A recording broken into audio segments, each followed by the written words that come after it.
Bonjour à toutes et à tous et bienvenue sur Evolution Talk, le podcast pour évoluer ensemble en tant qu'êtres humains et humanité. Je suis Benjamin Lotin et j'ai la très grande joie d'être aujourd'hui en la compagnie de Fabien Moine, enseignant en santé naturelle, réalisateur et éditeur. Bonjour Fabien, Salut Benjamin, ravi merci d'être d'a- là. merci d'avoir accepté mon invitation. Avec plaisir. Alors pour commencer, est-ce que tu pourrais nous parler de ce qui t'a amené à exercer ces différentes activités et à t'intéresser à la santé naturelle? Et ben moi, au départ, j'ai fait des études de lettres pour être journaliste. Donc, il y avait toujours cet intérêt pour aller chercher de l'information, faire de la synthèse. C'était sur des sujets plutôt d'actualité, de société, même géopolitique. Enfin, c'est l'histoire et la géographie qui me passionnaient. Et donc, dans le journalisme, il y a moyen on va dire, d'accéder à ça. Et puis, au moment où je faisais des études, il a émergé Internet. Donc en 99, j'ai fait des études de communication où j'ai rencontré la programmation. Et donc ça a augmenté mon envie d'aller faire de la synthèse, de la recherche d'infos. Et puis il y avait un côté documentation aussi dans cette formation. Donc j'aime beaucoup l'archivisme, donc ça rejoignait aussi le journalisme, c'est-à-dire aller classer, aller archiver, faire des banques de données. Donc l'informatique m'a donné cette possibilité-là. Donc j'ai développé des bases de données. Voilà, structuré dans PHP MySQL, bref. Et on va dire, aux alentours de 2005, j'ai commencé vraiment à m'intéresser sur la diététique, la nutrition. Euh, je faisais beaucoup de sport, j'en fais moins aujourd'hui. Et quand j'ai rencontré l'alimentation végétarienne en 2007-2008, eh ben, j'ai tout de suite commencé à creuser et mettre à profit cette capacité à faire de la recherche et de la synthèse. J'ai rapidement découvert le jeûne aussi. Et hop, ça a été un abalement et j'ai arrêté toutes mes activités pour ne plus me consacrer qu'à ça, me former qu'à ça et à ce que ça remplisse toutes mes journées de manière assez passionnée, avec tout de suite l'envie de retransmettre. Donc j'ai fait assez tôt des mini-conférences, des ateliers de cuisine, j'ai beaucoup voyagé pour me former. Et c'est venu assez naturellement, où après, on m'a proposé des opportunités de nouvelles formations. Et puis, j'ai accompagné des personnes en individuel, mais ça vient de là, on va dire, tout ce que je peux faire, que ce soit les consultations individuelles, les conférences, les films que je réalise ou que je distribue, les livres que j'édite tout ce que j'écris, ça vient du fait d'aller chercher de l'info, de la synthétiser et de la vulgariser de manière pédagogique et didactique pour du grand public qui souhaite avoir de l'information pertinente. Donc tout ce que je fais, ça rejoint ça, que ce soit de la consulte individuelle ou la maison d'édition Exuvie, c'est vraiment de transmettre des clés pédagogiques de compréhension et le plus possible d'autonomie. Et donc tout ça t'a amené à réaliser un film, le film Le Jeune à la croisée des chemins. Est-ce que tu pourrais nous parler de cette rencontre que tu as fait avec le jeune et comment est-ce que comment en es-tu venu à aller faire ce documentaire? Eh bien, le fait de faire le documentaire, c'était au début un travail de mémoire. Donc vraiment, j'ai eu une approche plus vraiment journalistique, documentariste, de documenter le travail de Désiré Mérien, qui est mon formateur principal et pour qui j'ai une profonde amitié. Et je trouvais qu'il n'était pas accessible au plus grand nombre facilement, et que c'était quelque part un manque, tout autant qu'une injustice. Donc, je me suis dit, je vais réaliser un documentaire sur lui que je distribuerai gratuitement sur YouTube, quelque chose qui fasse 20-25 minutes. Et puis rapidement, j'avais pris une équipe technique pour ça, je me suis pris au jeu, j'ai fait un financement participatif, j'ai mis mes économies dedans, et puis c'est devenu un grand film qu'on a tourné sur 9 mois. Voilà, qui s'appelle Le jeu dans la croisée des chemins, pour lequel j'ai fait un vrai travail journalistique, pour le coup, le plus objectif possible. J'ai essayé que ça soit à la fois passionné et dépassionné, en allant voir des doyens de faculté, des chirurgiens, des médecins, des diététiciens, des biologistes, des pharmacologues, des accompagnateurs de jeunes, puis interviewer aussi des jeûneurs, pour donner un regard le plus circulaire possible sur le jeûne, des prêtres aussi, enfin un prêtre, des sportifs, pour dire, voilà, le jeûne, c'est ça, c'est un outil, et on peut en faire ce qu'on veut. Donc ouais, ça a été vraiment une démarche au service aussi du jeûne, et puis au service du grand public pour qu'ils sachent qu'il y a plusieurs courants dans le jeûne. Donc voilà, c'était une introduction, et ça ce qui a permis de lancer Exuvie, parce que j'ai souhaité le distribuer au cinéma pour qu'il y ait des ciné-échanges, parce que le but, en fait, quand on communique sur quelque chose, c'est qu'il y a une vie autour du contenu qu'on diffuse. Et ça a lancé l'aventure d'Exuvie et ça a marqué, on va dire, ma passion pour le jeûne. Et puis voilà, c'était un travail qui était vraiment assez passionnant à faire, d'aller à la rencontre, de mettre de la technique et puis d'essayer de faire du beau avec un sujet qui peut paraître austère au départ. Par rapport aux jeunes, tu es aussi encadrant de séjours de jeunes depuis plusieurs années. Est-ce que tu pourrais aussi nous parler de ce versant-là de ton activité et comment est-ce que ça t'est venu d'accompagner des personnes dans ce chemin-là? Alors, pour accompagner des personnes en jeûne, au départ, ce n'était pas vraiment un projet. Moi, j'accompagnais des gens en individuel et je conseillais sur la santé de manière globale. Mais j'avais vraiment cette envie de me former plus sur le jeûne. Donc, je me suis formé auprès de Désiré Mérien. Et à un moment donné, il m'a dit, bah, vas-y, tu peux y aller, tu peux te lancer. Donc, ça s'est fait un peu comme ça. Puis j'ai testé. J'avais beaucoup de gens, je faisais beaucoup d'ateliers de cuisine. Et donc, j'avais proposé aux gens que j'avais en atelier et ceux que je conseillais en individuel, ben, s'il y en a qui veulent jeûner, voilà, je propose une semaine à l'eau. Et voilà, puis je me suis dit, on va voir ce qui se passe. Et si ça me plaît, je continue. Et puis si ça ne le fait pas, ben, j'arrête. Puis ça m'a énormément plu. C'était vraiment super. J'ai senti que c'était là ma place parce que déjà de rester une longue période avec des personnes sans parler même de jeûne, on peut faire passer à une pédagogie, il y a un travail dans le groupe qui se fait. Et puis ben, là, il y avait des résultats assez spectaculaires, forcément. Enfin, forcément, parce que je dis c'est de jeûne hygiéniste et puis qu'on essayait de faire ça bien. Et donc, du coup, ben, ça ne m'a pas lâché depuis. C'était il y a 6, 7 ans. Et c'est devenu une évidence, en fait, de travailler sur la pédagogie de la descente alimentaire, de faire jeûner à l'eau, de proposer des biorespirations, de travailler l'émotionnel, de détailler tout ce qui se passait au jour le jour d'un point de vue physiologique, etc. Donc, ça me permettait de faire des causeries. Enfin, tout ce que j'aimais, je pouvais le retrouver dans le jeûne, en fait. C'était vraiment un espace très créatif pour moi et pour lequel les gens en retiraient un grand bénéfice. Donc, ça a été, en fait, tout ce que j'ai fait, c'est toujours fait dans un continuum assez logique en fonction des opportunités qui se présentaient. Jamais vraiment forcé les choses. Et là, c'est Désiré qui m'a dit au bout d'un moment, bah, vas-y, il faut y aller maintenant.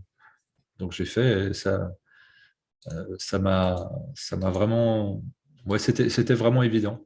Et donc, bah, je ne lâche pas depuis. J'ai dû encadrer à peu près 1000 personnes. Et puis, donc, en hygiénisme, à l'eau, au repos. Et évidemment, ma pratique, elle a évolué. Au départ, c'était vraiment très centré sur la physiologie. Il y avait quand même cette appréhension des émotions, mais que je mettais euh, pas au même niveau que la physio. Puis avec le temps, on se rend compte que les problématiques des personnes viennent plutôt d'un état psycho-émotionnel déséquilibré que vraiment de la physiologie pure. Alors bien sûr, il y a un impact physiologique, biologique qui se voit, mais quand on voit des décompensations physiques qui sont liées à une émotion ou à une émotion libérée, on se rend compte que c'est autre chose. Donc, ce qui a beaucoup évolué dans ma pratique, c'est le mettre en avant de manière prépondérante l'aspect psycho-émotionnel. Mais sinon, pour le reste, je suis resté fidèle à l'hygiénisme, fidèle à l'enseignement de Désiré Mérien. Mes journées sont un peu construites toujours pareil, c'est-à-dire le matin, faire des bilans, ensuite des causeries, ensuite une petite balade de 3/4 d'heure, 1 heure, beaucoup de repos, de la biorespiration, et puis toutes des pratiques autour de l'art-thérapie, on va dire, en conjointement avec Sandrine Rolando qui accompagne les jeunes avec moi. Et puis le soir, des causeries. Et voilà. Donc ça a été immuable. C'est la formule qui me va bien. Celle qui semble convenir le plus pour les jeûneurs et moi où je peux m'exprimer là où je suis plus à l'aise, quoi. Hmm. Toi qui as cette longue expérience du jeûne, que ce soit par tes rencontres avec le documentaire ou par ces années d'encadrement, pour toi, c'est quoi le sens du jeûne et l'essence du jeûne? Bah, c'est un espace-temps. En fait, pour moi, le jeûne, c'est un espace-temps dans lequel on vient contacter et élaborer. Alors, l'espace, c'est l'espace qu'on se crée à l'intérieur, c'est-à-dire que bah, je me mets en retrait de nourriture, donc je vais forcément créer des espaces de manifestation physiologique qui ne peuvent pas exister lorsque je mange, lorsque je bouge trop, lorsque je réfléchis trop. Évidemment, quand j'appelle un jeûne, moi, c'est des conditions particulières, c'est le repos intellectuel et physique, en plus du repos digestif. Et donc, ça, c'est les premiers espaces. Et tu crées des espaces aussi de disponibilité d'un point de vue psycho-émotionnel, parce que justement, vu que tu ne surstimules pas ton intellect, eh ben, tu es disponible à avoir des informations liées à tes émotions, ton psychisme qui émergent ou qui réémergent. C'est aussi un espace créatif, parce qu'on l'a vu, on parlait de l'art-thérapie, puis il y a un espace spirituel aussi où justement tu peux être plus avec ton sens profond. Et puis l'espace-temps, évidemment, c'est la durée que tu vas y mettre, parce que ça, c'est facile à contacter. Enfin, c'est facile. Non, c'est pas facile à mettre en place, ça demande une discipline. Ça peut être contacté au quotidien, mais on va dire ça va toujours être dans un cadre limité. Je vais méditer 20 minutes à tel moment. Je vais faire mon atelier de dessin ou de violon à tel moment dans la semaine. Mais que là, en jeûne, en fait, on s'extrait du temps quelque part. On n'est pas obligé de se laver, on n'est pas confronté à aller faire des courses, à faire manger, faire la vaisselle, ranger. Voilà, en fait, les référents métrés et chronométrés de la journée n'existent plus. Donc, on fait ce qu'on veut, sachant qu'on a un peu un sommeil perturbé, qu'on va faire des siestes l'après-midi. On peut vraiment être créatif avec soi-même. Et donc, ça me plaît beaucoup. Et pour moi, le jeûne, en fait, c'est ça. C'est cette notion d'espace-temps très créatif qu'on peut se mettre à disposition. Alors, bien sûr, il faut un contexte. Si on a une vie de famille très remplie, si on le fait en travaillant, bah, on va être moins créatif. Mais l'idéal, c'est justement de se mettre le plus possible dans un cadre épanouissant. Et pour moi, le jeûne, c'est rien d'autre que ça, quoi. C'est un espace-temps dans lequel le corps va pouvoir s'exprimer, où l'esprit va avoir aussi une disposition pour recevoir et émettre des informations. Et dans cet espace créatif pour le corps, ben, il y aura donc la détoxination, la régénération cellulaire, l'autophagie, enfin bref, tous les mécanismes biologiques qui sont essentiels à la vie, mais qui sont à la fois cataboliques et anaboliques, donc destruction, reconstruction. Et dans notre vie très rythmée, on est plutôt dans la destruction, il y a peu d'espace de reconstruction. Donc je le vois comme un temps de rééquilibrage. Là où il y a le trop dans le quotidien, le jeûne amène une régulation et une harmonie. Et donc, cette sortie du quotidien ordinaire et cette rencontre avec le fait de ne plus manger, ça peut, comme tu le disais, amener à différentes émotions. Le fait qu'on est, dans notre société, on soit souvent habitué à consommer énormément de nourriture et compenser par la nourriture. Il y a aussi tout un aspect, comme tu disais, psycho-émotionnel. Est-ce que tu pourrais peut-être en parler un peu plus de cette dimension-là vraiment émotionnelle aussi du jeûne et comment est-ce que on se détache de certaines peurs potentiellement avec le jeûne aussi, avec cette approche-là et cette rencontre-là du jeûne. Ben, c'est vrai qu'au quotidien, on va avoir comme je disais, des rythmes très, très soutenus. Et donc, on enchaîne les activités, on enchaîne les rencontres, on enchaîne les problématiques, mais on enchaîne les émotions et souvent les émotions mal gérées. C'est-à-dire qu'on a des événements qui sont inconfortables et on doit réenchaîner avec un autre événement inconfortable. Et à la fin de la journée, on a plusieurs solutions. C'est-à-dire soit on fait un bilan qui n'est pas toujours agréable, hein, de revenir sur ses émotions, soit on va être dans la distraction, dans la dissimulation. Donc, c'est-à-dire, je peux allumer Netflix, mais je peux ouvrir un placard, en fait, ce qui reviendra au même, ou je peux ouvrir une bouteille d'alcool, ou je peux fumer une cigarette, fumer un pétard, voire faire du sport à haute intensité. Et en fait, c'est-à-dire des diversions qui me donneront l'occasion de ne pas être au contact de mes émotions et de les mettre sous le tapis et qu'elles ne soient jamais ou peu gérées. Et quand elles sortiront comme un geyser incontrôlé, grande tristesse, grande colère, grande amertume, bref, grande jalousie, peu importe. Et des choses qui vont nous ronger de l'intérieur. Et donc, on va souvent compenser avec des activités, mais beaucoup avec la nourriture. Par exemple, je suis stressé, je suis anxieux, j'ai de la colère. Je vais ouvrir le placard, je vais prendre des chips ou je vais prendre des choses sucrées. Et là, tout de suite, ça va m'apaiser, ça va venir jouer d'un anesthésiant ou d'une drogue, comme on veut. Et, euh, et je vais pouvoir mener mon existence comme ça pendant des années. Si je décide de jeûner, forcément, je n'aurai plus ces doudous ou ces drogues-là à ma disposition pour pouvoir compenser les émotions. Donc, quand elles vont remonter, ces émotions, il va falloir que je les gère, que je les accueille. Et donc là, ça va être problématique, et d'où le fait de devoir accompagner ces émotions avec des outils en jeûne. Euh, et là, pour moi, c'est fondamental qu'il y ait un encadrant formé ou des encadrants formés et qu'il y ait une boîte à outils pour le jeûneur afin qu'il puisse gérer ses émotions. Ça peut être par l'écriture, ça peut être par le chant, ça peut être par la respiration, ça peut être par la musique, ça peut être par la peinture, le dessin, etc. Nous, on s'agit de le faire avec des activités qui soient plutôt cerveau droit, instinctives, pour ne pas repasser encore une fois par le mental. Et le but, c'est pas de faire de la thérapie sauvage sur place et de dire aux gens, on va vous accompagner, vous allez gérer votre problème. C'est pas du tout ça, c'est de dire, là, il y a quelque chose qui se passe. Selon toi, qu'est-ce qui pourrait être aidant? pour que ça circule, avant que tu puisses faire un travail, on va dire, accompagné par un professionnel, bien cadrant et sécurisant, mais en même temps que tu puisses avoir des clés à lui donner, c'est-à-dire d'avoir contacté les émotions qui te parasitent et peut-être que tu n'avais pas conscience au quotidien, ou alors que tu n'estimais pas qu'elles étaient aussi présentes. Et donc le jeûne, c'est vraiment un espace de contact de ces émotions mal gérées. Pour moi, c'est fondamental, hein. Je dirais que on peut jeûner, faire le jeûne intermittent à la maison, mais par contre, quand on commence à décrocher de son quotidien, là, il y a toute la sphère émotionnelle qui rentre en jeu. Et c'est là que c'est fondamental. C'est pour ça que je disais, c'est un espace-temps créatif. C'est vraiment de ce point de vue-là aussi où je l'entendais. C'était prioritairement de ce point de vue-là, de pouvoir innover sur sa santé en gérant des émotions pour lesquelles on les met sous le tapis. Si je prends par exemple ce qui anime notre société depuis 1 an et demi, ce sont des émotions très fortes, je dirais même violentes. Et donc, à quel moment on a du répit pour pouvoir les gérer? Déjà, rien que gérer la peur d'être contaminé par un virus, ça c'est déjà très fort.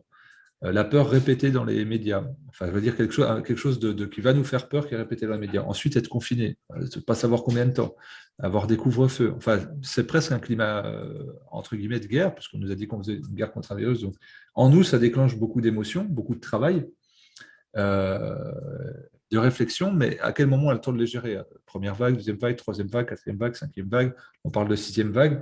Et donc, du coup, on se dit, ben, je suis en stress, ben non, je ne peux pas relâcher la pression parce qu'il faut que je sois là-dedans. Donc, si on n'a pas d'espace-temps créatif pour gérer ces émotions, c'est compliqué. D'où le fait d'aller chercher des outils. Alors, certains vont le faire à travers le jeûne, donc vont le faire à travers la sophrologie, à travers l'hypnothérapie, à travers la médecine chinoise, peu importe. Et je dirais qu'il faut que ça convienne à soi-même. Mais l'avantage du jeûne, c'est qu'en fait, on va pouvoir toucher toutes les sphères que j'ai nommées précédemment et que ça va être, on va sentir vraiment physiquement, très profondément et sur une durée plus longue qu'une séance, l'impact réel qu'a les émotions. Et moi, je le vois depuis 1 an et demi sur les symptômes que j'observe en jeûne, notamment au niveau de l'estomac, que les personnes, en fait, elles accumulent un stress très fort et que quand ça ressort, d'un point de vue émotionnel, physiquement, ça se traduit sur cet organe-là ou d'autres. Et donc là, on mesure assez rationnellement l'impact des émotions sur notre santé. Et donc, ce n'est pas dans un aspect prévention, accueil et action, forcément, ça se développera un petit peu à notre insu au quotidien. Et on ne va pas trop comprendre pourquoi, on n'aura pas trop les clés d'action et souvent on ira jusqu'à l'extrémité, on commencera à se poser la question une fois qu'on aura touché le mur ou qu'on pourra plus se lever le matin ou qu'on pleurera sans savoir trop pourquoi. Donc le jeûne, pour moi, c'est cet outil-là régulier qu'on peut convoquer pour aller faire le clair un petit peu sur notre état physique, émotionnel et psychique. Hmm. Et le jeûne peut aussi avoir une dimension, entre guillemets, plus spirituelle ou plus de l'ordre de l'esprit. C'est aussi une thématique qui a été abordée pendant le film que tu as réalisé. Est-ce que tu peux peut-être aussi en parler de cette dimension-là, disons, plus en lien avec l'esprit? Alors, ce n'est pas une dimension qui est évidente à aborder. Au départ, la première version du montage du film, je l'avais mis au tout début. Parce que c'était aussi une façon de dire, historiquement, on a connu le jeûne d'un point de vue spirituel, hein, et je nomme dedans les religions. C'est-à-dire, il y a le carême pour les chrétiens, il y a Yom Kippour pour les juifs, il y a le ramadan pour les musulmans, il y a Ekadashi pour les hindous, et que ça, ce sont des traditions multimillénaires qui ont institutionnalisé le jeûne. Et il y a quelques années, quand on parlait de jeûne aux personnes, elles pensaient tout de suite jeûne religieux, jeûne spirituel. Maintenant, on parle de plus en plus de jeûne thérapeutique, de jeûne de confort, etc. Mais il y a encore 10-15 ans de ça, c'était plutôt le jeûne spirituel qui était dans l'inconscient collectif. Alors maintenant, c'est plutôt le jeûne thérapeutique, parce qu'il y a eu beaucoup d'échos sur les études, les travaux de Walter Longo, le documentaire d'Arte, le jeûne une nouvelle thérapie, et puis on connaît tous autour de nous des gens qui ont déjà jeûné. Mais au départ, il y avait c'était soit je faisais un état des lieux en partant d'un point de vue historique, en disant le jeûne c'était ça, et ensuite il y a des choses se déroulaient. Sauf que je me suis rendu compte que ça pouvait être une porte d'entrée assez délicate pour des personnes, parce que le mot spirituel est très tabou aujourd'hui. Il peut même être connoté négativement, parce que derrière spiritualité, beaucoup de personnes entendent religion. Sauf que moi, j'entends pas du tout ça. J'entends en fait un travail comme tu le dis, de l'esprit sur des choses qui sont sacrées. Qu'est-ce qui peut être sacré pour nous? Tout, en fait. Là, à côté de moi, j'ai une peinture. Il y a des peintres, pour eux, ils vont exprimer leur spiritualité à travers leur peinture. Il y en a d'autres, ça va être la musique, le chant, enfin, la dimension artistique. Il y en a d'autres, la spiritualité, ça va être se mettre au contact de la nature ou des animaux. Voilà, donc en fait, pour moi, le mot spiritualité, c'est qu'est-ce qui participe à nous faire grandir et à donner la meilleure version de nous-mêmes.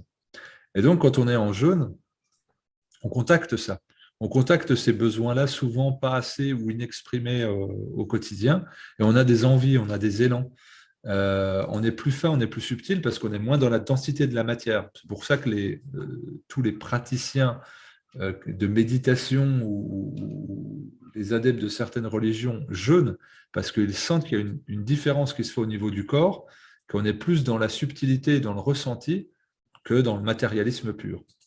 Et donc, évidemment, que j'invite les personnes en jeûne à connecter leur spiritualité parce que ça me semble un fondement essentiel et sinon, ça serait une balance à quatre branches déséquilibrée. Or, le but, c'est de proposer une vision la plus globale ou globalisante possible.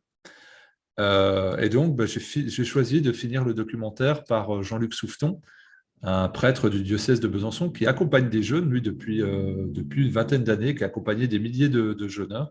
Donc, il sait ce que c'est que le jeûne d'un point de vue physiologique. Il est formé à l'accompagnement de jeunes, il jeûne au groupe, et puis il accueille des catholiques, des juifs, des musulmans, des laïcs.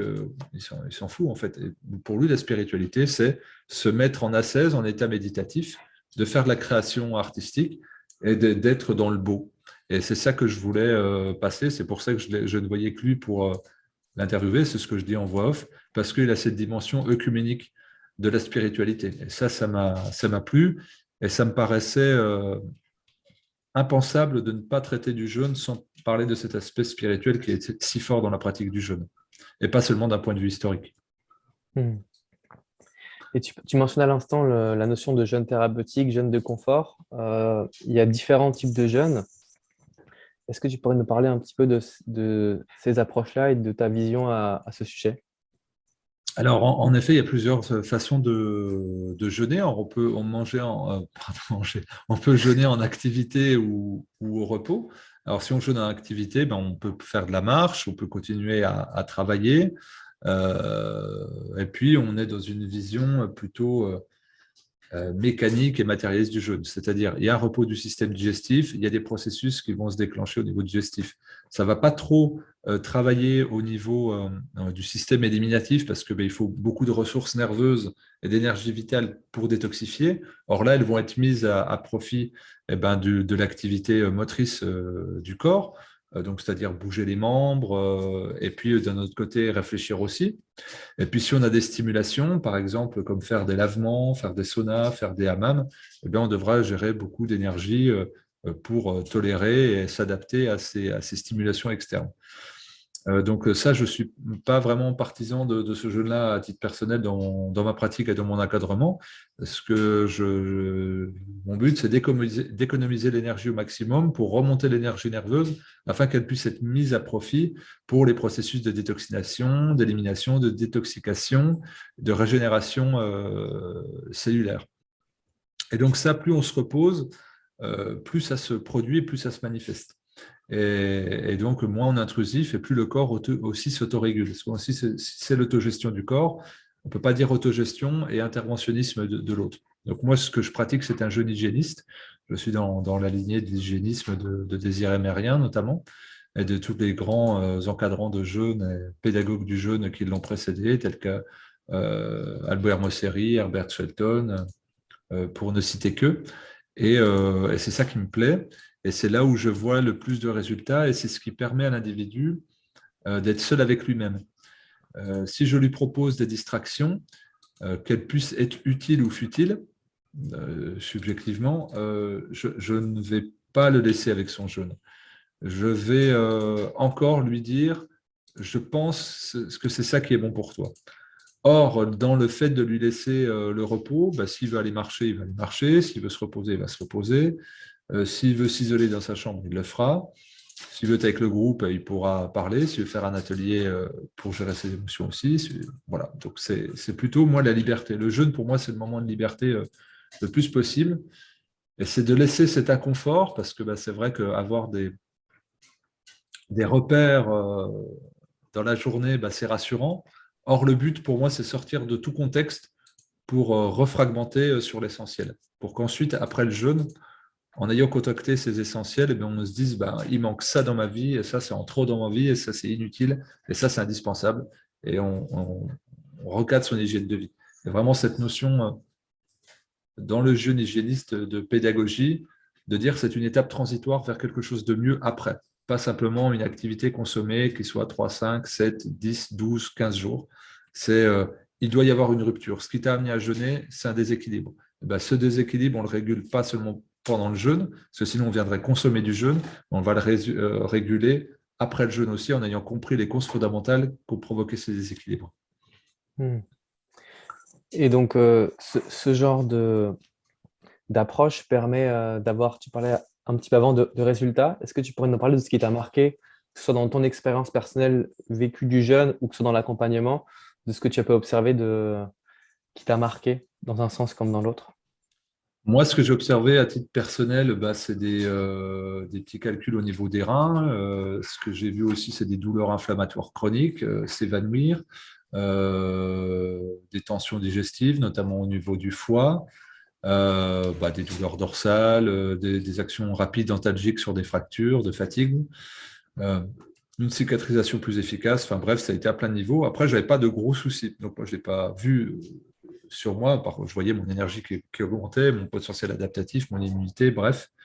Mais par contre, de ce que j'ai vu sur Midjourney, oui, c'est assez spectaculaire, c'est-à-dire des membres sur lesquels il y avait des douleurs chroniques depuis 20-30 ans qui se sont dissipées, des lunettes qui ont été déposées définitivement, des migraines qui ne sont plus réapparues. Ah si, moi j'étais migraineux aussi, j'ai plus de migraines, donc des migraines qui se sont évanouies, des capsulites rétractiles qui n'ont plus, ou des tendinites au coude qui ne sont plus réapparues, des scléroses en plaques qui lui amenaient des douleurs de spasticité avec des grosses prises de médicaments, et puis le fait d'avoir des difficultés à la marche où la personne a pu recourir.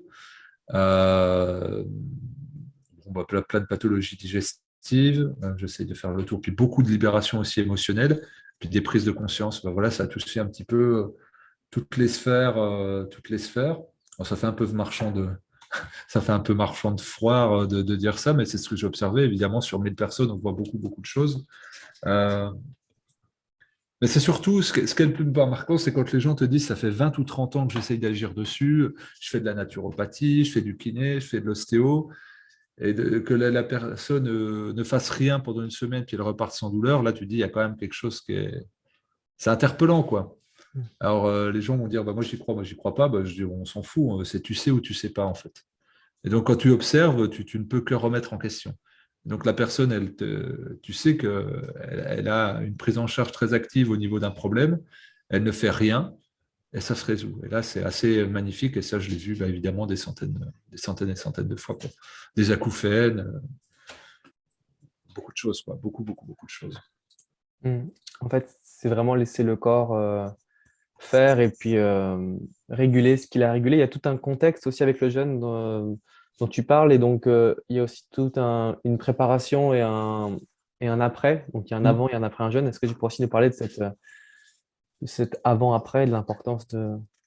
Donc, ouais, c'est vraiment fondamental dessus. Dans mon approche du jeûne, pour moi, la descente et la reprise, je les mets au même niveau. En fait, j'explique bien que le jeûne, c'est un travail en trois temps, c'est descente, jeûne, reprise. En fait, tu ne peux pas enlever un de ces éléments-là. Donc mes descentes sont assez longues, elles font 3 semaines, et c'est un temps pédagogique aussi, c'est-à-dire que c'est un temps de préparation, mais c'est un temps pédagogique. Tout à l'heure, je disais que il ne faudrait pas qu'on consomme du jeûne pour dire j'avais un souci de santé, je jeûne, c'est parti. Non, le jeûne n'est pas thérapeutique dans ce sens-là. Le jeûne est thérapeutique s'il permet de contacter la cause fondamentale et profonde du déséquilibre. Et ça, souvent, on le contacte à la descente ou à la reprise alimentaire.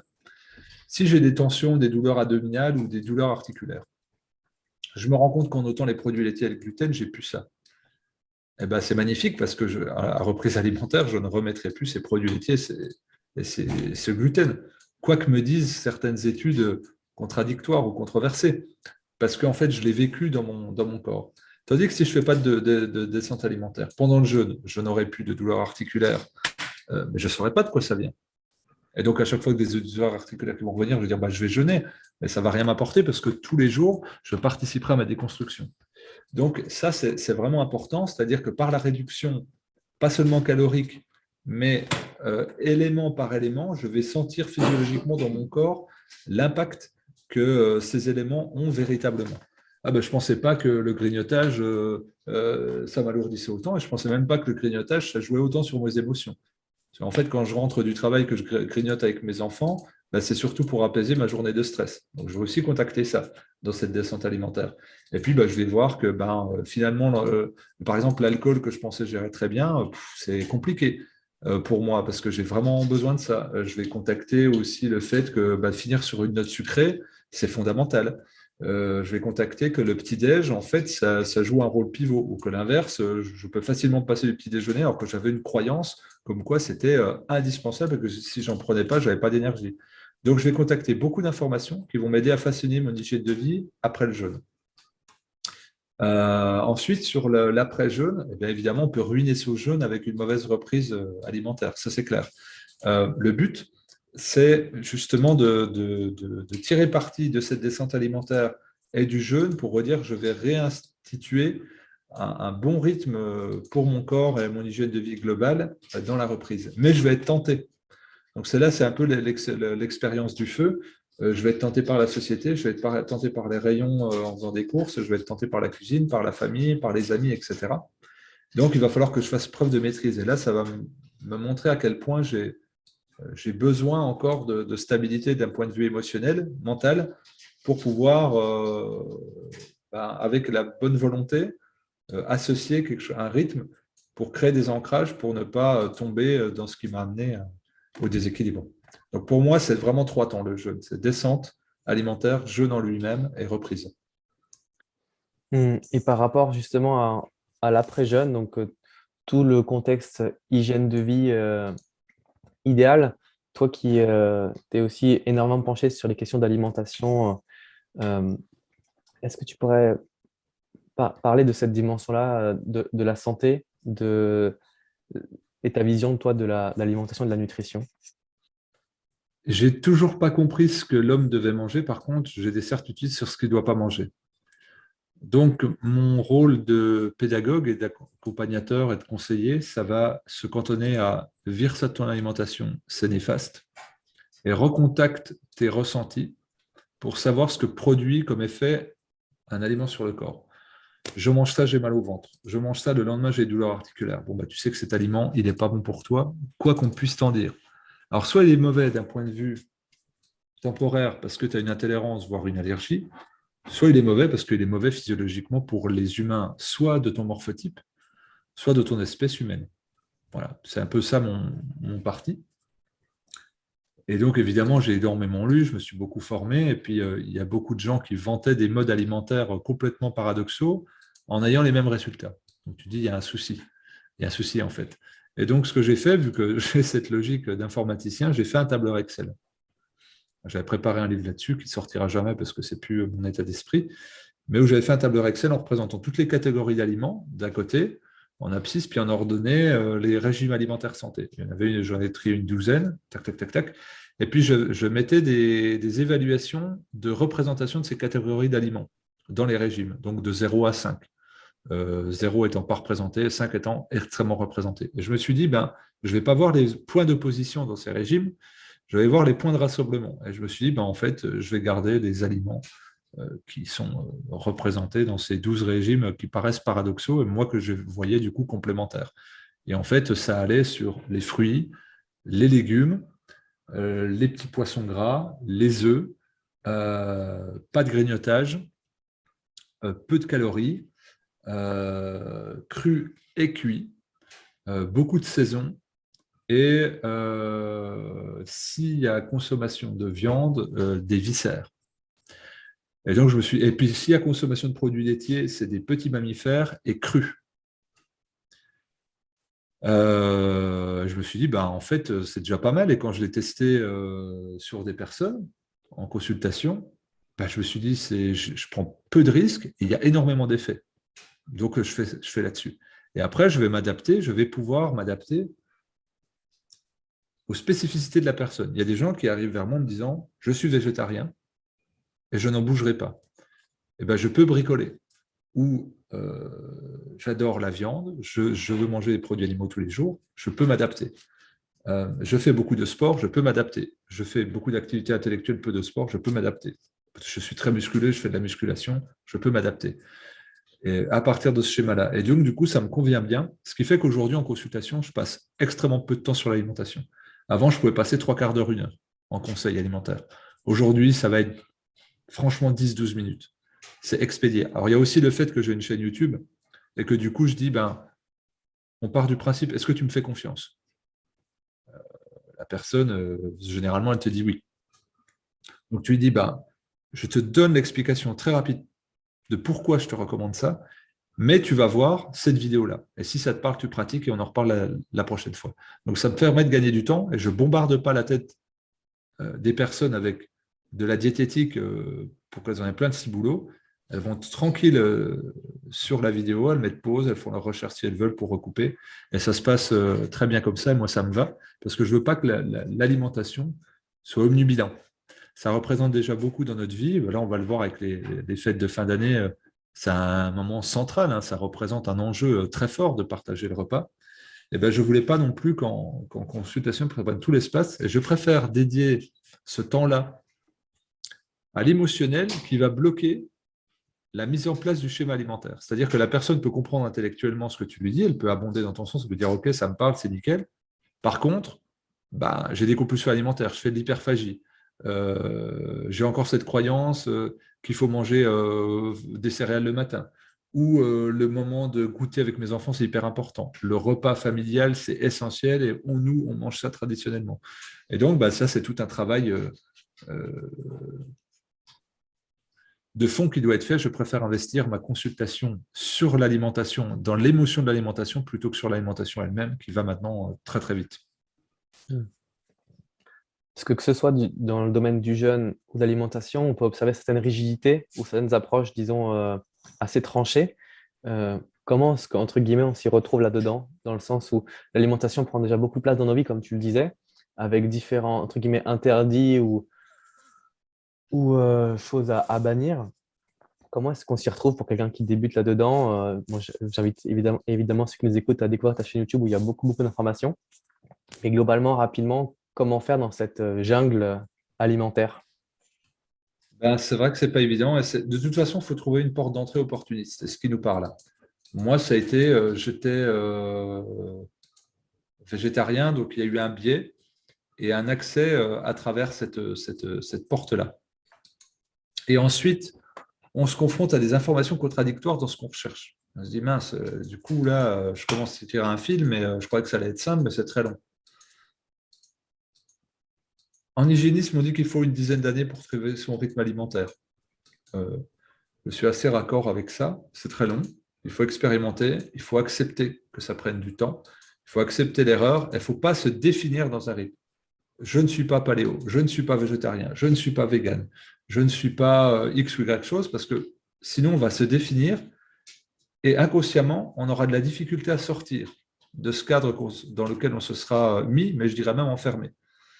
Parce qu'on va être tenté de faire un peu de prosélytisme autour de soi. Mais si l'alimentation végétarienne, l'alimentation paléo, le jeûne intermittent le matin, c'est le top, c'est génial, c'est génial. Et donc, déjà, on va chercher que des informations qui nous confortent dans ce mode alimentaire X ou Y.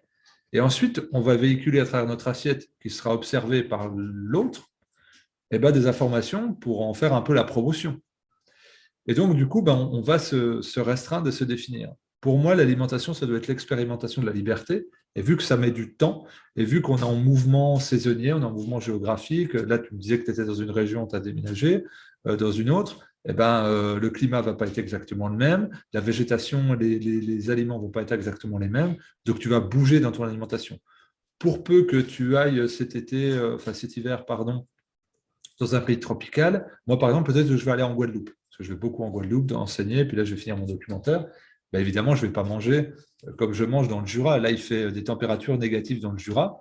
Si je vais en Guadeloupe, il fera 32, 34.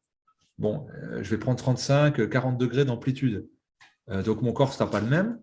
Mes activités ne vont pas être les mêmes. Ma disposition nutritionnelle ne va pas être la même. Alors, je pourrais avoir la même alimentation. Je vais à Carrefour. Si je me nourris qu'à Carrefour ou que j'aille dans le monde, je peux garder la même alimentation. Mais elle n'a rien à voir avec qui je suis. Je suis le produit d'un environnement. je suis le produit d'une activité aussi, donc je vais adapter mon alimentation en fonction de cela et en fonction aussi de mes gènes.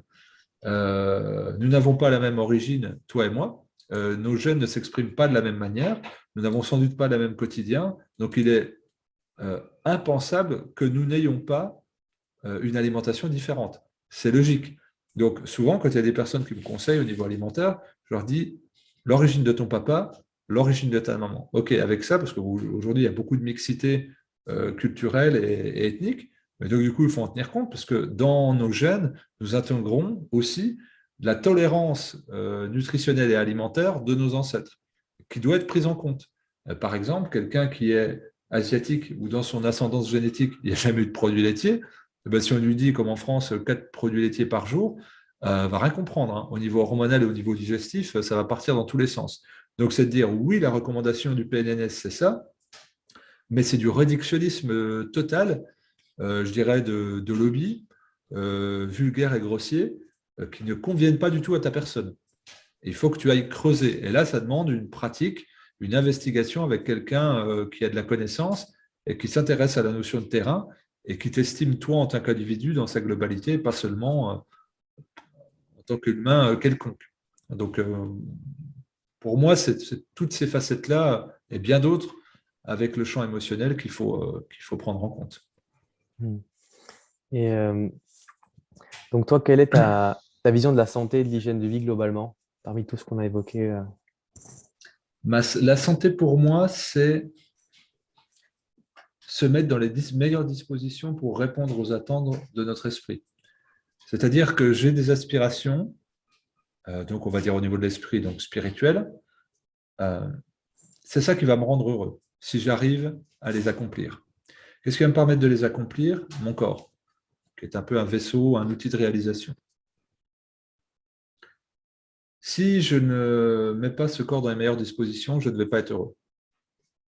Ça pourrait paraître un syllogisme ce que je viens de dire, mais en fait, c'est simplement ça. Je me rends compte, par exemple, que moi, jouer au football, même à 40 ans, me rend extrêmement heureux. Vraiment, je suis extrêmement joyeux. Là, je me suis fait une déchirure musculaire au quadriceps. Du coup, ça empiète sur mon bonheur. Mais dans mon hygiène de vie, je n'ai pas été conséquent pour ne pas avoir à subir cette déchirure musculaire. Donc, ce n'est pas un Dieu vengeur ou la fatalité qui est venue. J'ai une responsabilité dans cette déchirure musculaire. Je n'ai pas eu une activité physique raisonnable. J'ai trop tiré sur la ficelle. Ai-je suffisamment dormi? Est-ce que ma diététique était bien adaptée? Est-ce que j'avais suffisamment de minéraux pour que mes tissus soient bien souples? Est-ce que j'ai fait des bons étirements? Donc là, je viens de citer le repos, l'alimentation, l'activité physique comme principe d'hygiène de vie. Est-ce que j'ai bien géré mes émotions? Je rajoute l'hygiène émotionnelle. Est-ce que j'ai pris assez le soleil, pardon. Je rajoute l'ensoleillement. Est-ce que mes relations sociales qui affluent sur mon stress étaient épanouissantes? Donc déjà, j'ai déjà 7 piliers dans ce que j'ai nommé. Donc pour moi, la santé, c'est déjà savoir qu'on a plusieurs piliers. Ce n'est pas seulement manger, faire de l'activité physique, dormir. Non, il y a plein d'autres choses qui sont moins visibles, moins présentes dans notre quotidien. Alors c'est sûr qu'on va parler beaucoup de nutrition parce que ça représente beaucoup. On travaille pour manger, donc c'est au cœur de notre préoccupation d'avoir des calories. On fait des courses, on a de la vaisselle, on a des ustensiles, on a une pièce dédiée à la cuisine. Et on passe des bons moments à manger seul ou avec les autres, chez soi ou à l'extérieur. Donc, on va hyper focaliser sur la diététique, mais ce n'est pas que ça. C'est un ensemble de choses. Alors, c'est plus chiant d'aller courir ou faire de l'activité physique. C'est plus chiant de s'astreindre aux étirements. C'est plus chiant de faire de la méditation. C'est moins évident de faire tout cela. Si on ne mange pas, ça se ressent vite dans le corps. Ça va se ressentir dans le corps si on ne fait pas des activités de bien-être, mais on va pouvoir compenser d'une manière ou d'une autre, ou se mettre des leurres dans l'esprit et puis mettre ça de côté par la diversion. Donc, pour moi, la santé, c'est plusieurs facteurs d'hygiène de vie. Il y en a 7 que je viens de nommer. Euh, et puis, c'est de dire que être en bonne santé, ce n'est pas une fin en soi. C'est un préalable à être heureux si ça participe à la réalisation de ce qu'on a dans le cœur et dans l'esprit. Aujourd'hui, on vit une époque où, disons, différentes visions de la santé se confrontent et on peut vivre des situations qui sont assez challengeantes. Euh, comment est-ce que toi, tu vois cette époque assez spéciale qu'on vit et comment est-ce qu'on peut la traverser au mieux selon toi en tant qu'humain, mais aussi en tant que collectif? Bah, il y a deux situations. C'est soit je me pose en tant que victime, soit je me pose en tant qu'acteur. Soit je vois ça comme une fatalité, soit je vois ça comme une opportunité. Donc moi, évidemment, je vois ça comme une opportunité d'être acteur, de se dire, bah, nous vivons dans un système insatisfaisant qui est profondément basé sur l'exploitation et l'inégalité. Donc, c'est-à-dire exploitation des humains, exploitation des animaux, exploitation des ressources naturelles à outrance, ce qui crée beaucoup de déséquilibres, ce que j'appelais inégalité. Par exemple, selon que tu naisses dans un bon endroit en Occident ou dans un mauvais endroit sur le continent africain ou asiatique, ça ne va pas être la même chose pour toi. On va dire, tu ne vas pas brûler autant de carbone, tu ne vas pas autant exploiter et tu n'auras peut-être même pas les mêmes opportunités simplement de survie. Donc, c'est insatisfaisant d'un point de vue fraternel. C'est insatisfaisant au niveau du respect du vivant globalement. Et on voit qu'on arrive au bout de ressources. Concrètement, hein, tout ce qui nous sert à élaborer notre société va venir à manquer très rapidement, dans moins de 50 ans. Donc, c'est-à-dire c'est une génération. Pétrole, terres rares, métaux rares, tout ce qui fait fond de la technologie aujourd'hui et les systèmes de communication. Donc, cette société, cette façon de vivre doit être pensée autrement. Donc, de toute façon, la crise qu'on vit n'est que le révélateur de ce qui dysfonctionne depuis quelques décennies et quelle est une opportunité de changement. Bien sûr, c'est violent, mais en fait, c'est simplement le mode de vie qu'on a qui est extrêmement violent. Je parlais de lobby tout à l'heure dans l'alimentation. Nous avons délégué à des lobbies. On va dire, nous constatons aujourd'hui que l'ensemble du système politique et médiatique est une extension de lobby. C'est pas, on va dire, oh là là, c'est polémique. Non, c'est juste observable. Par exemple, que vous avez Nicolas Hulot, qui était ministre de l'écologie en France, qui a démissionné de son poste. C'est grave quand même. Hein. C'est rare un ministre qui démissionne. Hein. Ils disent, en fait, j'ai foi dans ce que je fais, je ne peux pas le faire parce qu'il y a des lobbies. Il y a des gens à la table au ministère qui n'ont rien à y faire, qui sont des représentants de l'industrie, et sans lesquels je ne peux pas prendre de démission. C'est ça qu'il a verbalisé. Ça aurait dû être un tollé en France. Il faut comprendre ça. Ça aurait dû être un tollé. C'est passé comme une lettre à la poste. Et lui, il a dit, je démissionne pour qu'il y ait une prise de conscience et que ça change. Ça n'a rien changé. Parce que c'est tellement une institution, ces lobbies, qu'il faudrait tout revoir. Et il faut tout revoir. Et là, on voit bien que le lobby de l'industrie pharmaceutique, il a tout écrasé. Tous les médecins de plateau sont payés. Là, vous avez Gilbert Deray, donc, qui parle de la santé des enfants. Il est néphrologue, donc il n'est pas pédiatre. Il a 161 000 € de conflit d'intérêts avec l'industrie pharmaceutique sur l'année 2020. Et normalement, dans un média qui n'est pas corrompu, on ne lui donne même pas la parole. Ou alors, au minimum, on lui dit, est-ce que vous pourriez mentionner vos conflits d'intérêts comme la loi l'exige? Sauf que personne ne le fait. Donc, on ne fait plus la différence aujourd'hui entre marketing de lobby et information. Et les personnes tentant faire la formation sont ridiculisées parce que qui va payer les promotions, les spots publicitaires dans les médias? On se rend compte que ce sont l'industrie agroalimentaire notamment. Donc, ce qui nous fera comprendre que pourquoi j'ai parlé de la Guadeloupe, pourquoi il y a le chlordécone qui est interdit partout dans le monde, soit autorisé en Guadeloupe, parce qu'il y a le lobby de la banane qui fait pression, parce que c'est un pesticide qui leur permet de planter des bananeraies très fortes, et qu'on va comprendre ensuite certaines lois si on tire le fil des lobbies. Mais si on n'observe pas le réel avec cet inconfort, on ne comprendra rien. Pourtant, objectivement, le monde dans lequel on vit est en partie dégueulasse, parce que nous ne le possédons plus. Nous nous sommes laissés déposséder. Et là, il y a une notion de responsabilité individuelle à avoir là-dedans. Nous avons laissé la main au lobby. Par exemple, je parlais des produits laitiers tout à l'heure. Dans le programme national nutrition santé, il y a 27 membres. Sur ces 27 membres qui décident ce qu'on doit manger, 21 ont des liens avec l'industrie agroalimentaire et notamment laitière. Donc aujourd'hui, on voit que le Nutri-Score s'installe, s'impose, je dirais, mais c'est le produit des lobbies. C'est-à-dire quand on arrive à faire croire aux gens qu'une pomme égale des chocs à pic parce que les deux valent B ou Nutri-Score, c'est qu'il y a un vrai problème. C'est qu'on ne peut pas prendre les gens pour des idiots. Mais on tente de le faire quand même. Et par le jeu du réductionnisme toujours, et des lobbies, et de la répétition médiatique, eh bien, ça s'impose. Donc, ce qu'on vit comme crise, elle est absolument désagréable, mais absolument nécessaire. Et donc, tant qu'on n'aura pas fait notre travail de conscience et d'éveil par rapport à ces choses-là, eh ben, on ne pourra qu'en subir les conséquences et de se poser en tant que victime. Par contre, on a une opportunité en tant qu'individu de se placer en tant qu'acteur, de se mobiliser, d'utiliser nos propres ressources pour dire, en fait, j'ai un pouvoir d'achat. Et en fait, cette société n'est rendue possible que par la circulation du flux d'argent. Donc, où est-ce que je mets mon argent et où est-ce que je m'informe? Et une fois qu'on s'est posé ces deux questions-là, on peut agir, on peut contacter énormément de puissance. Donc, voilà, l'humanité prendra le chemin qu'elle décide de choisir, où il y a deux catégories de personnes qui vont se décider, ceux qui s'informent et qui se positionnent, et ceux qui choisissent de continuer de vivre dans l'indolence et d'être aveuglés dans un système où on leur dit « tout va bien ». Si tout va bien, tout va bien. Pour moi, tout ne va pas bien. Donc, c'est ce que j'essaye de faire à travers toutes mes communications, de pointer du doigt et de faire comme ce que je disais de manière elliptique au début de l'interview, aller chercher de l'info, la synthétiser et la mettre à disposition. Et je ne dis pas que c'est la vérité, je dis que moi, c'est mon filtre à moi. Et que libre à chacun d'avoir le sien, et que s'il y a des gens pour qui ça résonne, ils pourront retrouver de la pédagogie dans mes vidéos, dans ma maison d'édition, dans mes films, peu importe, où je tente de détailler tout ça, tout en proposant des solutions. Parce que le constat de réalité, c'est une chose, mais la solution, c'est une autre. Et des solutions, il y en a vraiment plein. Il y en a vraiment plein, et des gens de bonne volonté, des associations de personnes de bonne volonté, pour revenir à ta question, parce que évidemment, c'est un enjeu personnel, mais c'est un enjeu collectif.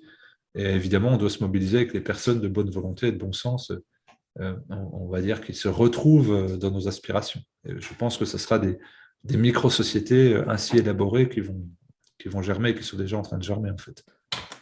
Est-ce que tu penses qu'on peut aller vers une convergence des approches, que ce soit santé naturelle, que ce soit médecine, entre guillemets, traditionnelle? Est-ce que, selon toi, il y a une direction au niveau de la santé pour une rénovation, à la fois une situation des différentes compétences et expertises de chacun? C'est pas que ça peut, c'est que ça doit et que ça va et que c'est en train, en fait. Si on observe aujourd'hui la pression des lobbies, elles ont réussi à faire dégager de l'hôpital des soignants. Vous avez des soignants qui ont démissionné ou qui ont été suspendus. Ça aurait dû être priorité nationale du peuple de se mobiliser pour ces gens-là, qui les soignent, en fait. Les gens souffrent. Là, concrètement, tu ne peux plus te faire soigner parce que tu as des lits qui ferment, tu as des services qui ferment et tu n'as plus de soignants. Tu n'as plus assez de soignants. Donc, ces gens-là, de manière opportuniste, qui n'ont rien fait, quand ils vont dysfonctionner, vers qui elles vont aller, puisque l'hôpital est fermé, ou alors là, il faut être naïf pour croire qu'on ne va pas vers un système à l'américaine. Tu as de l'argent, tu te fais soigner, tu n'as pas d'argent, tu ne peux pas te faire soigner. C'est ça qui va se passer. C'est ça qui est en train de se passer concrètement. C'est la destruction programmée du système de santé qui est déjà en cours depuis 10-15 ans. Donc, ces soignants-là suspendus ou démissionnaires vont avoir du temps, ce sont des parias. Eh bien, moi, je leur propose, et c'est concret ce que je dis, c'est pas je leur propose là, c'est-à-dire que je suis en train d'élaborer concrètement des lieux de rencontre.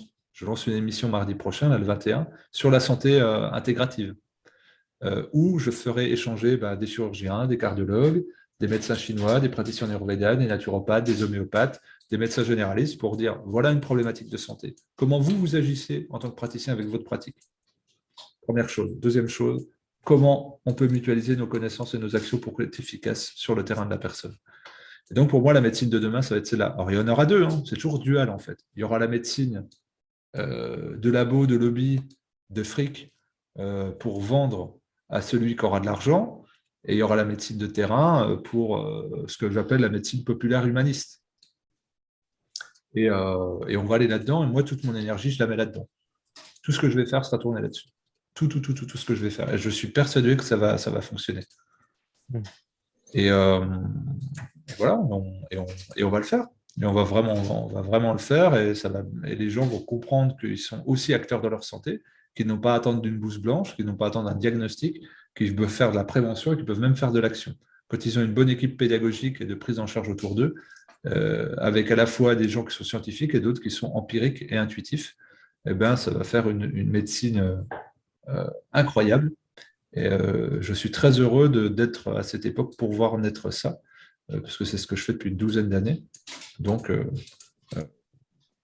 moi, ça va se produire. Il y a des gens qui vont rester sur le carreau, hein. Si tu sais rester à l'ancien monde et puis de te faire soigner, pour moi, ça être ça une médecine médiévale, quoi. Même, c'est ta balle là, bah, on enlève ça, on coupe ça, on supprime ça par une molécule. Enfin, on est où là? Des millénaires d'évolution pour en arriver là. Mm. T'as mal aux intestins, ben on te coupe un bout d'intestin. Ouais, est-ce qu'on ne peut pas réfléchir quand même à ce que tu manges avant? Non, non, ça n'a rien à voir, on coupe. Ok, bon. Si ça satisfait les praticiens et les patients, eh ben, tant mieux qu'ils aillent dans cette voie-là. Moi, ça ne me satisfait pas, en fait. Ni en tant que praticien, ni en tant que je n'ai pas envie qu'on me soigne en disant j'ai mal là, ben, je vous l'enlève, vous aurez plus mal. Si c'est ça la science, si c'est ça des millénaires d'évolution, si on arrive à aller sur Mars d'un côté en disant bah, ça c'est le progrès, puis que le progrès c'est soit de t'enlever un intestin parce que quand tu manges un aliment ça te fait mal, moi je vois ça comme une régression, quoi. Je ne vois pas la différence entre on va dire l'homme de paléo qui venait fracasser des membres qu'amputés parce qu'il y avait une fracture qui s'infectait. Je ne vois pas la différence en fait. Mais après, justement, chacun pourra avoir sa médecine et c'est très bien, quoi. Donc il y aura évidemment. C'est toujours dual, un mouvement. Et c'est pas bon ou mauvais d'un côté, il ne faut pas entendre ça, hein. C'est qu'en fait, la vie, c'est un champ d'expérimentation. C'est l'expérimentation du libre arbitre. Donc, tu peux choisir de te faire soigner comme ça ou autrement. Mais ça va te demander des efforts, en fait. Parce que ce n'est pas tout cuit. Mm. Donc, on essaye qu'il y ait le moins d'efforts à fournir possible en termes d'intellect et de structure. Et pour accompagner cette réinformation, donc il y a toute l'activité que tu fais avec Exuvie, donc dans cette approche aussi de prévention et de diffusion de contenu de prévention. Est-ce que tu peux aussi nous parler de cette activité-là et de, des buts et des objectifs d'Exuvie? Transmettre de l'information en vidéo, euh, c'est ce qui se fait beaucoup. Alors, c'est bien, mais c'est limité. Parce qu'il y a tu imposes un rythme de contenu. Alors moi, je parle assez lentement en général, donc ça va, mais quand même, il y a beaucoup d'informations qui sont balancées. Le livre, ça te permet d'être plus exhaustif, et moi, je fais mes vidéos improvisées. Donc forcément, j'oublie des choses. Si je décide d'écrire ou d'éditer un livre, je vais faire plus attention à la recherche, je vais être plus exhaustif, je vais être plus structuré. Et surtout, le lecteur, lui, pourra mettre pause. Avec ses yeux, il pourra mettre pause, réfléchir, laisser infuser, voir ce que documenter et revenir ensuite sur le livre. Ce qui est moins évident pour la vidéo. On peut dire, on peut faire pareil, on met pause. Ah, on sait tous que ça ne se passe pas comme ça, en fait. Parce qu'après, bah, tu as un autre onglet, tu as un autre truc, tu fermes ton onglet. Bref, tu peux prendre tes notes et ça reste. Et en fait, tu es moins dans l'émotion et la distraction. Là, il y a un média audiovisuel. C'est pour ça que j'aime beaucoup l'audio. Par exemple, les podcasts, j'adore ça. Tu es concentré que sur un médium. La vidéo, c'est sur plusieurs médiums en même temps. Et le livre, là, tu es dans une intimité, tu es presque en introversion. Quand tu lis, tu es en fusion avec ton livre. Il n'y a que toi qui es avec ton livre. Quand tu regardes une vidéo, tu peux regarder la vidéo à plusieurs. Tu ne peux pas lire un livre à plusieurs. Donc, tu es tout seul avec la pensée d'un auteur, ta pensée à toi qui vont se confronter. Et tu développes une intimité très particulière que tu retrouves pour moi que dans le livre. Et, et sur laquelle tu vas pouvoir aller en profondeur. Donc, le fait d'avoir fondé Exuvie, c'est d'être plus exhaustif sur des sujets par des compétences que je n'ai pas, donc des auteurs particuliers, et d'avoir ce regard circulaire sur le vivant, avec l'endocrinopsychologie avec Jean Duchazot, avec l'hygiénisme, avec le biologisme de Désiré Mérien, avec l'hormèse de Leonardo Pelagotti, le témoignage sur la guérison du cancer par Guy Tenenbaum, sur les ondes électromagnétiques et la 5G à travers Florence Rolando, enfin bref, d'essayer d'avoir vraiment cette globalité pour qu'on puisse presque faire une formation en fait. Et ça passe que par le livre selon moi. Donc, et puis c'est un temps lent. La vidéo, c'est un temps rapide. Le livre est un temps lent. Et donc, il faut proposer toujours en rythme dual Là, tu développes une autre pensée, tu peux y revenir. C'est rare que tu re-regardes une vidéo. Par contre, tu vas aller repicorer des aspects spécifiques dans le livre. Donc, pour moi, c'est très complémentaire de la vidéo, et ça amène quelque chose d'unique. Et puis, une vidéo, ça peut se faire très rapidement. Un livre, c'est un temps lent, ça demande du temps, ça demande des moyens. Et donc, tu façonnes quelque chose, tu façonnes un objet, tu y mets une intention, tu peux y mettre du beau, et en fait, tu peux magnifier un contenu. Par la vidéo, c'est plus complexe. Mm. Voilà en gros pourquoi. Pour moi, Exuvie, c'est une bibliothèque, une formation par correspondance telle que je voudrais la transmettre. J'aime cet auteur, j'aime cette thématique, je veux la proposer au public afin qu'il mette des pièces du puzzle les unes à côté des autres et qu'il ait un regard. Mais ça, c'est un temps pédagogique long. Mm. J'espère que je pourrai le faire jusqu'au bout. Mm. Parce qu'il y a toujours quelque chose à raconter. Qu'est-ce qui te semble essentiel aujourd'hui pour toi et qu'est-ce qui te tient à cœur aujourd'hui de partager? Euh, que nous sommes des êtres sensibles et subtils, prioritairement, et qu'on a un vaisseau de chair, d'os, de tendons qui nous permet de nous réaliser. Et qu'en fait, quand on ne se réalise pas, on est en disharmonie et apparaissent des dysfonctionnements au niveau psychique et métabolique. Et que nous sommes des êtres profondément spirituels avec des aspirations et une existence spirituelle, intégrés dans le matérialisme du monde partagé, mais ne pas oublier cela. Et cette crise, pour moi, que nous nommions, elle est avant tout spirituelle, parce que ce sont des choix spirituels que nous avons faits ou pas faits, et que nous n'en sortirons que par la foi et la spiritualité et le fait de donner la meilleure partie et la meilleure essence de nous-mêmes. Sinon, nous sombrerons dans le bas et dans le médiocre, mais je pense que nous n'irons pas dans cette zone-là. Nous irons vers le grandiose et le beau, mais comme une crise de détoxination, il faut passer par des moments peu agréables, mais accepter d'observer le réel et de transformer ce qui dysfonctionne et que nous participons à faire dysfonctionner est la tâche que nous avons à accomplir individuellement et collectivement.